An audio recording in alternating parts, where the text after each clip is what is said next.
Welcome to Wealth and Wellness with Grace Nabasabla. Nearly 60% of the adult population has a chronic illness. That's actually 1 in 2 people. That could be you. That's according to the National Association of Chronic Disease. Today, we get to dive into the world of wellness. I'm excited about wellness because wellness affects all of us on a daily basis. So we get to learn about, is wellness actually about the pursuit of health in a daily life, or is it about surviving? Stay tuned to the very end. So what really inspired this channel, Wealth and Wellness with Grace, was my experiences and also my education in wellness. I started in healthcare as a health education and promotion major.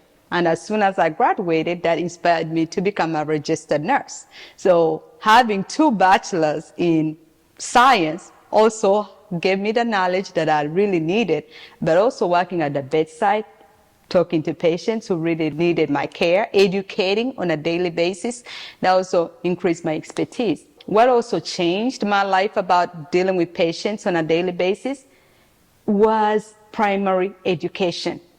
So many times we go to hospitals because we don't know any better. We don't have the primary education that we need to help ourselves and stay healthy in our daily lives. So this channel is supposed to help us bridge that gap. If I can help one person prevent themselves from getting a chronic illness, I would have done my job. This channel is really supposed to help somebody not get to the hospital, so we're supposed to help them in that primary prevention stage. So you get to learn things that you need to do, such as, are you drinking enough water? Are you exercising enough? Are you sleeping enough? You see, how is your meditation? So we get to dive deep into the wellness aspect because wellness is holistic.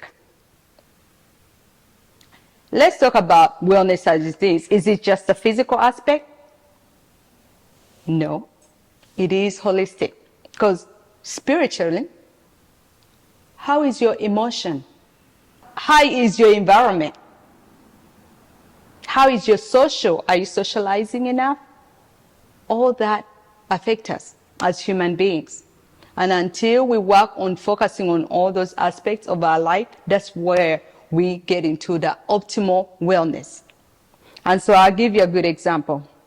On one hand is the medical model. The medical model of wellness is where you get sick and you keep going to the hospital, you're treated, it's a continuous process, right? And also at the very end is where you deal with death. Yet on the other hand is where we have optimal wellness, whereby you have the best health that you can ever imagine. You're sleeping well, you're exercising enough, you're happy, your emotions are in control. Everything that you're doing, you see, is bringing you fulfillment. So right in the middle is the neutral part. So you either figure out, am I going to turn to this side where I have to deal with the illnesses, chronic illnesses where you're going back and forth to the hospital, spending time in the waiting room, increasing medication, because it starts as one chronic illness and it adds on from there. Because most studies show that 60% of the population have at least one medical illness. You see? And so the more you have the medical illness, guess what? It brings in another medical illness because, like I always share with people, everything has a consequence. So the more medications you're taking, guess what? They are also causing more side effects, and then they also need those medications to be increased because their efficacy decreases. So you're going to increase the dosage, and increasing the dosage is going to bring in another complication on your body. Before you know it, you're very ill, you're needing more and more care. I'm not saying you shouldn't go to the hospital. Get me wrong. I'm saying, what can you do to avoid getting to that point where it's just progressing and progressing to the point of no return?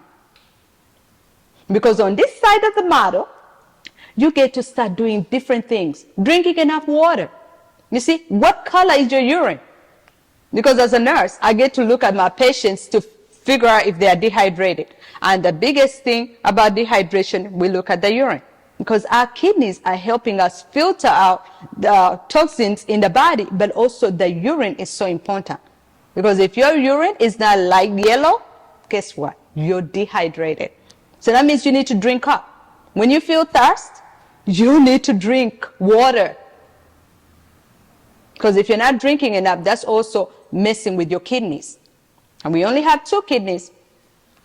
Other things, exercising, you see? Sometimes we feel like, I don't like to run, I don't like to work out for an hour. What small things can you do to incorporate in your daily life? Can you stretch? You can't live a sedentary lifestyle and expect that all the effects are not affecting you. Because eventually, those are going to be consequences that you have to deal with later. So different things that you have to incorporate and consider your life seriously because you matter. And so we'll share more in the next video how we can start incorporating different things in our daily lives. Like I mentioned a few things already, and what we can do to actually change that. Because it's a small step. Everything can be a small step, but it will make a big impact in your life. I can give you a good example how one of the changes I've made in my life is drinking water instead of ordering soft drinks. I've done this for years. And in fact, my kids nowadays, they know when we go to restaurants and make an order, they tell the waiter or the waitress, my mom doesn't want no soft drinks at all, water with lemon. That's it. Water with lemon. But it's not just saving us money, it's also helping me not ingest all those carbohydrates. Like I'm taking in sugars, I'm taking in with all those soft drinks, you see? I'm avoiding that. But that was a decision I actually made a while back. So it's been years and I've been practicing it. And sometimes I drink once in a while. I normally go for a water before I'm picking up a soft drink. So that's one thing I incorporated in my diet. And it's done wonders for me. Because it's helping me avoid taking in all those sugars. And I hope you can do the same. So what other things can you do? So I know it's plenty of things that we can do. And we'll definitely have to dig that into this in the next episode. So stay tuned. And I hope you start thinking about what can you do to improve your wellness. Because wellness is everything. Without wellness, you really can't enjoy your life. Until next time, stay blessed.